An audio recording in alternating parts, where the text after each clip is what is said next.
After Sunday's infuriating 27-20 loss to the New York Giants in the Texans' home opener, I am running out of words to describe this team and their start to the 2018 regular season. Stop me if you've heard this before. The Texans started slowly Sunday, fell behind 20-3, and amidst a sea of bad penalties, turnovers, and boneheaded play calling still managed to hang around at the end of the game, sort of. In other words, same old story, and at this point, the city of Houston has no confidence that the answers reside somewhere between Bill O'Brien's ears. His post-game press conference was the picture of resignation, complete with his muttering the verbal death blow. "It is what it is." Translation: I've got no idea how to get us out of this mess. So he and the team will pay lip service to correcting problems, and undoubtedly there will be lots of grinding. I'm told they're grinders, but make no mistake, this Texans team is an absolute dumpster fire right now, and if there is a Kubler-Ross scale for handling Texan fan grief, as best I can tell, and I feel uniquely qualified to opine on this, hosting the post-game show and spending dawn to dusk at the stadium on game day, the Texans fan base is sailing through anger and well on their way to apathy. And if you're Bob McNair, apathy is the worst, way worse than anger. The only reason we can't say Sunday was the nadir of the O'Brien era is because, in 2 weeks, they play the Cowboys at home, and losing to them would sink things even lower than they are right now. But the Texans' 2018 season is, no doubt, on life support. Let's get Sunday's winners and losers. Winners: J.J. Watt was outstanding on Sunday. Photo by Eric Southside 4. While there are not a lot of Texan players or coaches I feel badly for thus far this season, but I feel absolutely terrible for J.J. Watt, who missed 24 games over the last 2 seasons, worked his way through multiple grueling rehabs, and now appears to be all the way back. I feel badly for him because there has to be part of him that is saying to himself, I came back for this. By this, I mean things like his teammates taking the first half of games off and his head coach calling plays like he's using a random number generator.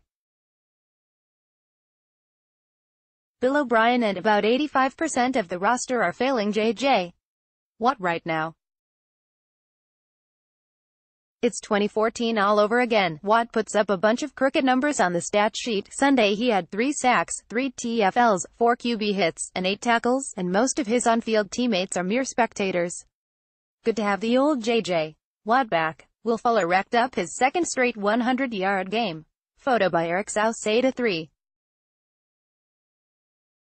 Will Fuller for the second straight game. Fuller went over 100 yards and got into the end zone.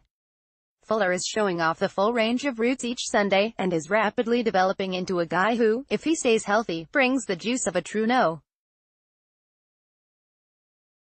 One receiver. He's just become a really solid, and at times spectacular, player.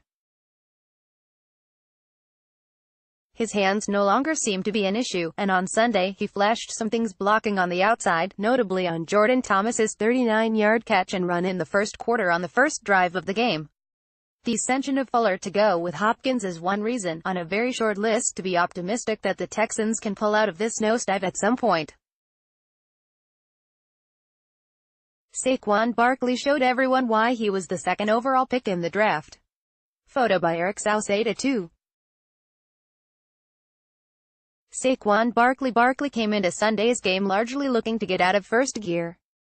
Aside from a 68-yard touchdown run in the season opener, he was averaging well under 3 yards per carry on the season.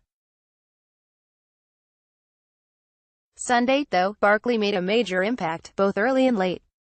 In the first half, he had 4 carries that went for double-digit yards, 13, 15, 24, 10, and then on the final touchdown drive, he got Zach Cunningham in man coverage and made a 21-yard catch to put the Giants in the red zone.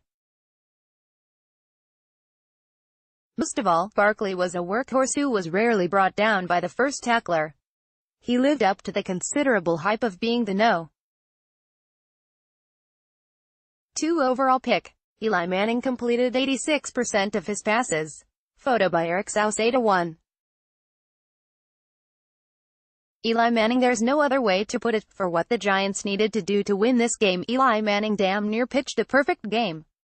Statistically, he was 25 of 29 for 297 yards and threw 2 touchdown passes.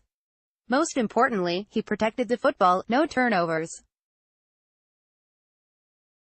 If you were rooting for the Texans, Manning's mastery of the middle of the field was absolutely disheartening. He peppered Texans defensive backs with crossing routes to Odell Beckham and Sterling Shepard, and when he wasn't doing that, he was finding poor Zach Cunningham and dealing to Evan Engram, Rhett Ellison, and Barkley.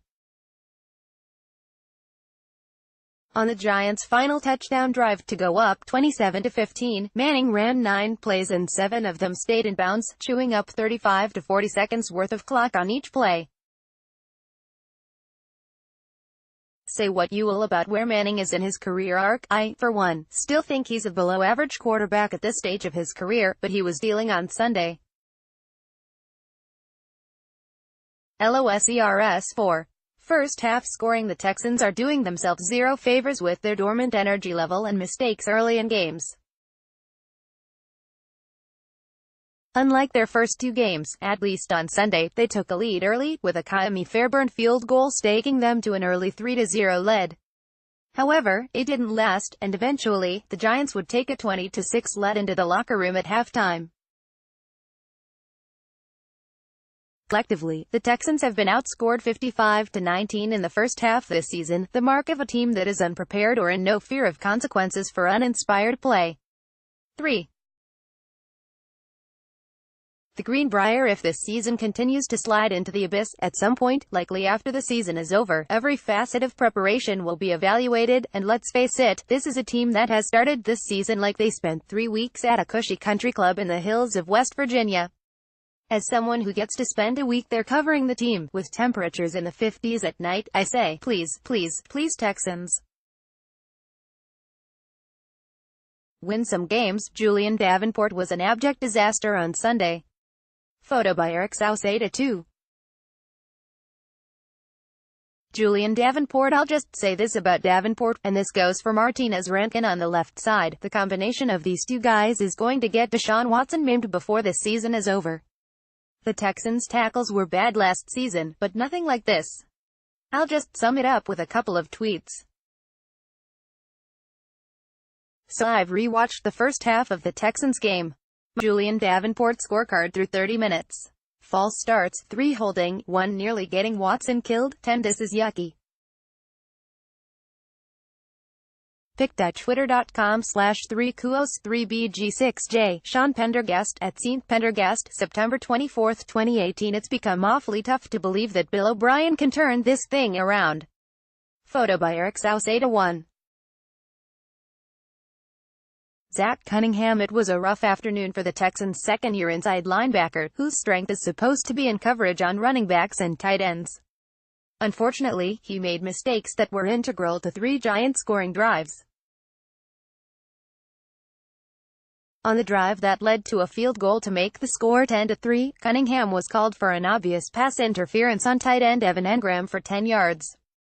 On the touchdown drive that gave the Giants a 20-3 lead, Cunningham was a step slow in coverage on Rhett Ellison on the touchdown pass. Finally, on the last touchdown drive, he gave up a 21-yard jump back to Saquon Barkley in man coverage.